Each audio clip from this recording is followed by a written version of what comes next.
أعوذ بالله السميع العليم من الشيطان الرجيم بسم الله الرحمن الرحيم وبه نستعين إنه خير ناصر ومعين رب صل على محمد وآله الطيبين الطاهرين اللهم صل على محمد وآل محمد وعجل فرجهم. Dans notre échange de cet après-midi, au niveau de la jurisprudence, nous allons parler de wudu.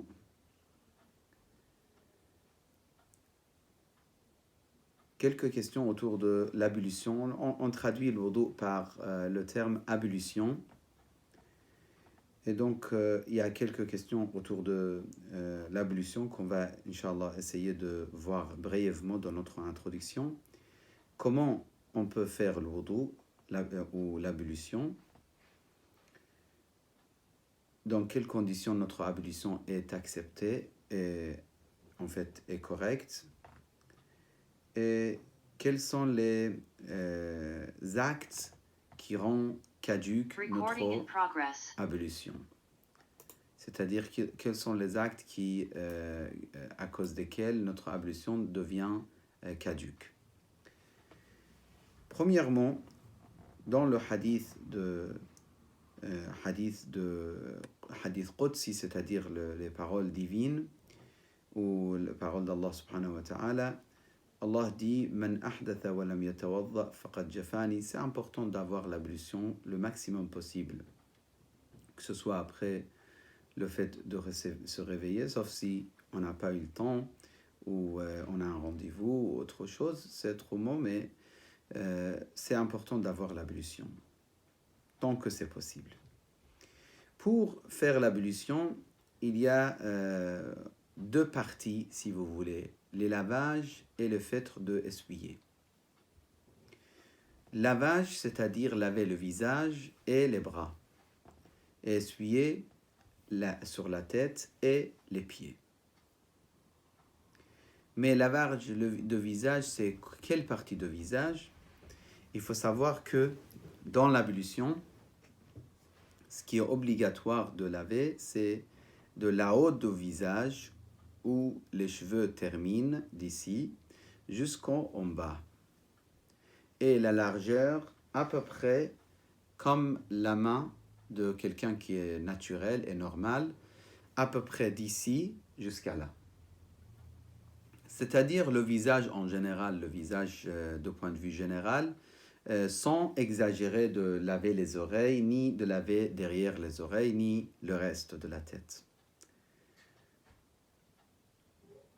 Il faut d'abord verser l'eau de là-haut et descendre vers en bas. Donc on ne peut pas verser l'eau sur le visage par là et monter. Il faut verser là-haut, même si vous versez 2-3 fois, ce n'est pas un problème. Dès que vous commencez le lavage, il ne faut pas reverser de l'eau plus que deuxième fois. C'est-à-dire, si vous prenez de l'eau et que vous versez comme ça, 1, 2, 3, 4, ce n'est pas un problème. Mais si vous versez une ou deux fois et après vous commencez à faire le lavage, en fait, effectuer votre lavage, vous ne pouvez pas reverser encore troisième fois. Vous pouvez 2 fois verser et laver. Il faut laver les bras aussi, mais comment? À partir de cette partie de nos bras jusqu'en bas. Donc on verse de l'eau ici et on descend.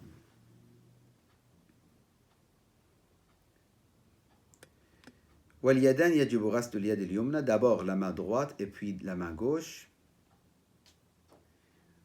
Et la même chose, il ne faut pas reculer, il ne faut pas revenir, il faut de là-haut vers en bas, la même chose.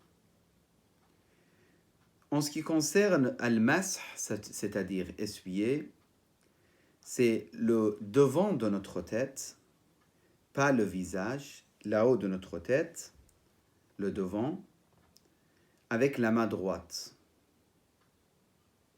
Et c'est mieux que ça soit de là-haut vers en bas également. Pour les pieds, avec la main droite, le pied gauche, notre pied gauche, et puis avec la main gauche, le pied, avec la main droite, pied droite, et gauche, et de l'orteil jusqu'à la partie qui augmente les pieds, en fait. Dans la langue arabe, on parle de ra's al-asabi' ila mafsal al-saq. Ça veut dire de l'orteil, de notre doigt, grand doigt de nos pieds, ou l'orteil plutôt, jusqu'au la partie qui attache notre pied à notre, c'est-à-dire la partie des articulations, en fait, si vous voulez. Toute cette partie doit être essuyée. Mais quand je dis toute cette partie, avec la main, c'est pas la peine de faire 2 fois partout, etc. Non, une fois, c'est suffisant. On ne peut pas essuyer sur les cheveux qui ne sont pas notre cheveux. Si on met des cheveux plastiques, il faut les enlever pour pouvoir faire al-masah ou essuyer sur la tête. Ou les pousser pour pouvoir toucher la peau de la tête. On ne peut pas non plus faire le masah sur les chaussettes. C'est interdit de faire le masah sur les chaussettes, essuyer sur les chaussettes. Il faut enlever les chaussettes pour pouvoir essuyer sur les pieds directement. Dans certaines écoles de l'islam, il permet de faire sur les chaussures, mais dans l'école de Ahl-Bayt, ce n'est pas permis. Il faut enlever les chaussures, il faut enlever les chaussettes.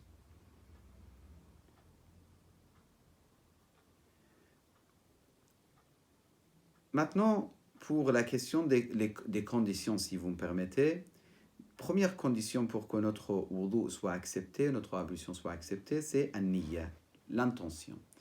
Vous savez, l'intention est très importante, que ce soit pour le wudu ou ghusl, grand ablution, c'est la même chose.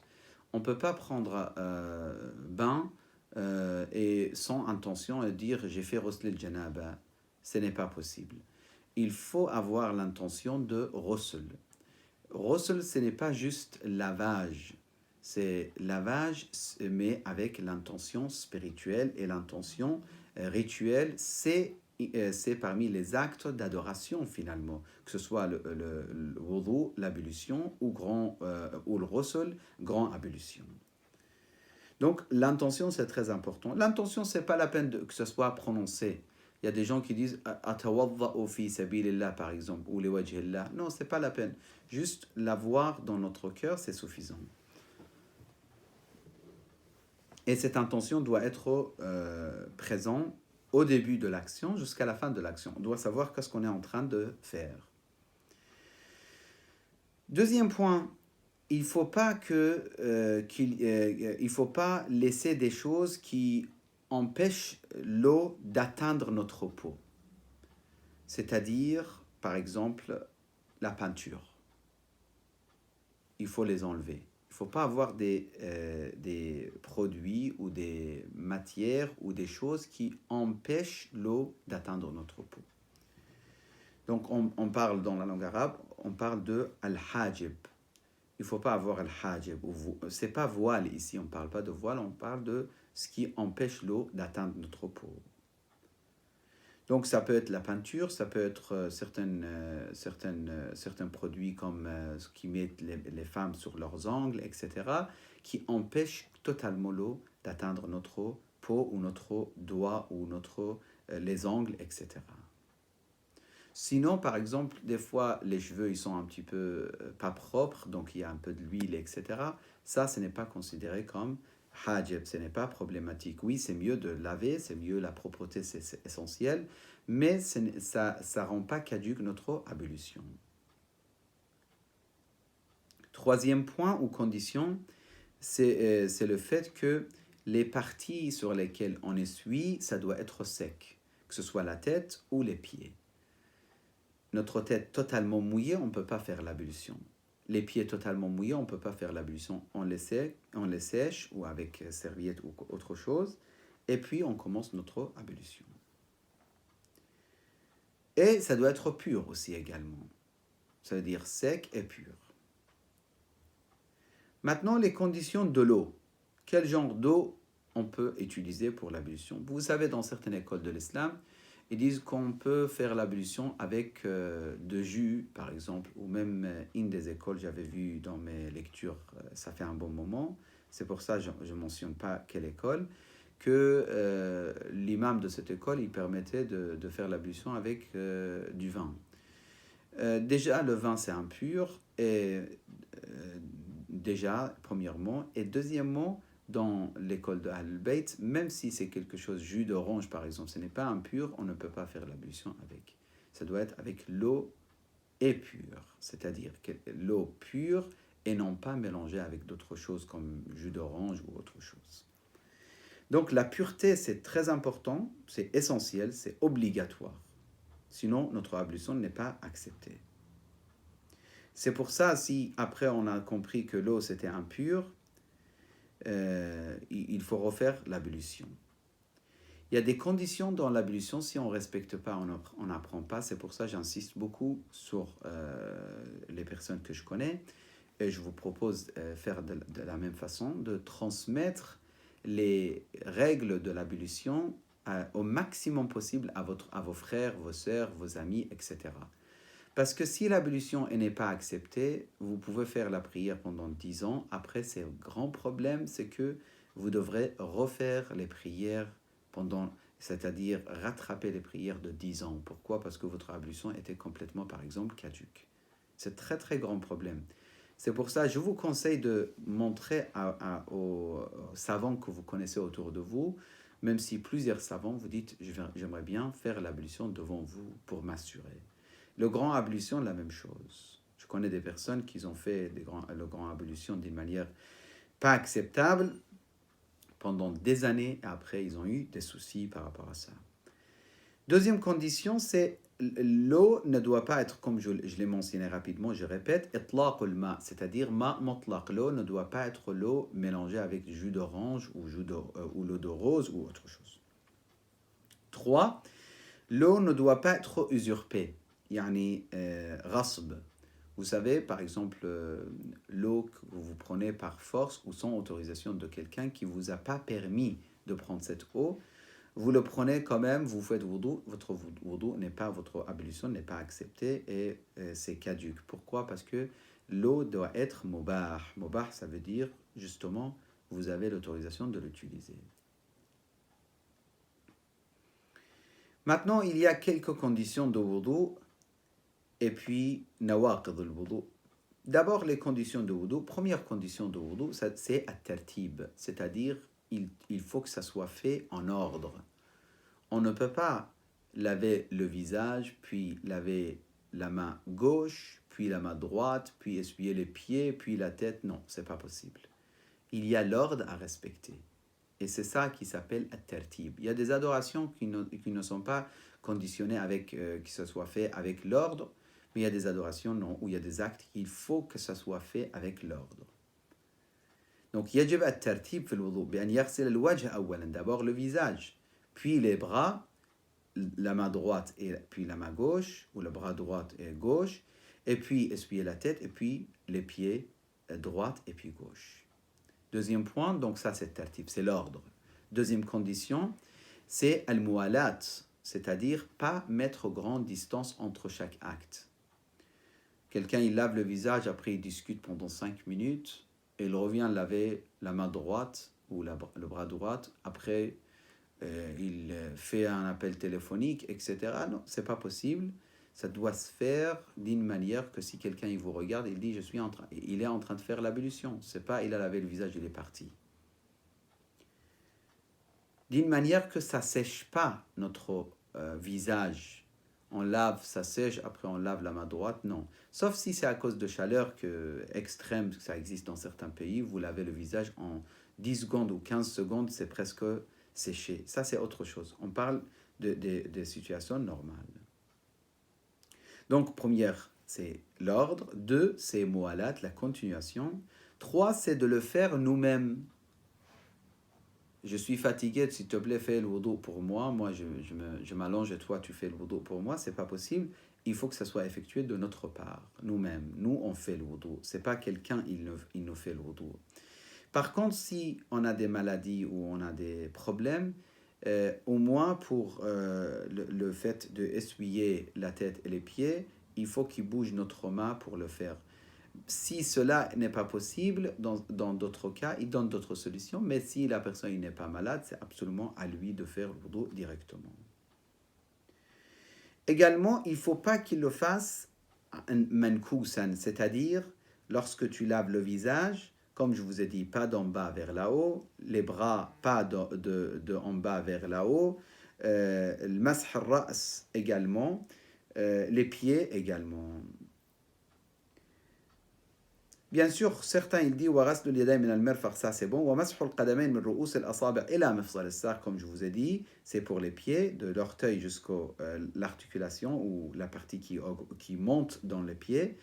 فلا يجوز النكس على الأحوط وجوها. أما الرأس فيجوز فيه. Pour certains marja, pour la tête, c'est pas obligé par là, tu peux monter comme ça, mais ce que je vous conseille de ne pas le faire, c'est vraiment de faire de là-haut vers en bas, parce que pour certains maraja, ils insistent sur ce point qui soit respecté. On termine avec 2 points pour notre échange de jurisprudence, de notre introduction à la jurisprudence. Nawaqid al-wudu, quels sont les actes qui nécessitent à notre ablution finalement, parce que notre ablution devient caduque ou qui n'est plus valable. Donc, quels sont les actes? D'abord, c'est l'urine et l'excrément, c'est-à-dire quelqu'un qui fait ses besoins aux toilettes, il a besoin de faire l'ablution, que ce soit un petit peu ou plus, c'est la même chose. Également, l'air, si ça sort de son corps, c'est la même chose, ça rend caduque le wudu. 4e chose, c'est tout ce qui enlève notre conscience, si vous voulez, c'est-à-dire notre raison, notre intellect, et pour un moment, à cause de, par exemple, la folie, ou l'ivresse, ou le fait de s'évanouir, par exemple, coma ou s'évanouir, tout ça, ça rend caduque notre wudu, il faut refaire l'ablution. 5e chose, c'est le fait de dormir. Mais quand on dit dormir, c'est pas je suis fatigué, je fais ça, ça y est, il faut que je fasse wudu. Non, il dit al-ghalib ala hassatay as-sam' wal basar, c'est-à-dire la personne, c'est pas qu'il a fermé les yeux, mais il n'entend plus les paroles des gens. Ça y est, il est parti, il dort. Donc là, il faut refaire l'ablution pour reprier. 6e chose, massel mayyit, toucher le corps, le cadavre d'un mort. Surtout après avoir... parce que la personne morte, une fois qu'il est mort, d'abord il est chaud le corps. Si tu le touches, ça ne nécessite pas Rossel Massel Mayet. Mais si il devient froid et que tu touches ou on touche, là ça nécessite Rossel Massel Mayet. Sauf si on a fait les 3 grands ablutions, c'est-à-dire Al-Arsal et Thalatha, que peut-être on aura l'occasion de rapidement voir dans l'introduction, peut-être on verra plus tard. Si quelqu'un, le cadavre ou la personne qu'on a perdue, la personne morte, il a été lavé les 3 lavages, là si on touche, ça ne rend pas caduque notre wudu et ça ne nécessite pas Rossel Massel Mayyet. Également, 7e chose qui rend caduque notre ablution, c'est le fait de devenir junub ou le hayd ou le nifas chez les femmes. Donc, janaba, que ce soit pour les femmes ou pour les hommes, et le hayd ou le nifas pour les femmes. Ça, c'est des choses qui rendent caduque notre ablution. Maintenant, pour terminer, il y a 2 points. Premier point, celui qui est sûr que il a fait des actes qui rendent caduque le wudu et qu'il doute est-ce qu'il a fait le wudu après, il doit refaire le wudu. C'est-à-dire, il est sûr qu'il est parti aux toilettes, il est sûr qu'il a dormi l'après-midi, mais il doute est-ce que j'ai fait l'ablution ou pas. Dans ce cas-là, il doit faire l'ablution. Et c'est lui qui est sûr qu'il a fait l'ablution, mais il doute est-ce qu'il a dormi, il peut ne pas faire l'ablution et il considère qu'il est pur et il peut faire la prière directement. Donc, il est sûr qu'il avait dormi, il doute est-ce qu'il a fait l'ablution juste après. Ça ne sert à rien, il faut refaire l'ablution. Il est sûr qu'il a fait l'ablution, il doute est-ce qu'il est parti aux toilettes ou est-ce qu'il a perdu son ablution pour n'importe quelle raison. Le doute, on le met de côté et il a le wudu et il n'y a aucun problème pour faire les adorations. Pour terminer, en fait, c'est interdit de toucher, pour celui qui n'a pas l'ablution, le nom de Dieu et tous les attributs de Dieu, subhanahu wa ta'ala. On ne peut pas, par exemple, al-khaliq, al-bari, al-musawwir, tout ça, on ne peut pas toucher. Et également, pour certains marja', c'est strictement interdit de toucher sans l'ablution les noms de Ahlul Bayt, les prophètes et As-Sayyidah Zahra alayhi salam. Wa sallallahu ala sayyidina Muhammadin wa alihi at-tayyibin at-tahirin.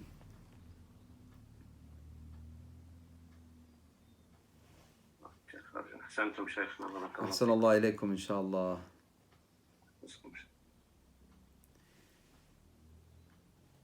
Pour la question de jurisprudence, Inch'Allah, on verra la semaine prochaine. Si Allah nous donne la vie et qu'on a l'occasion, Ghusl al-Janaba wa Tayammum, Inch'Allah.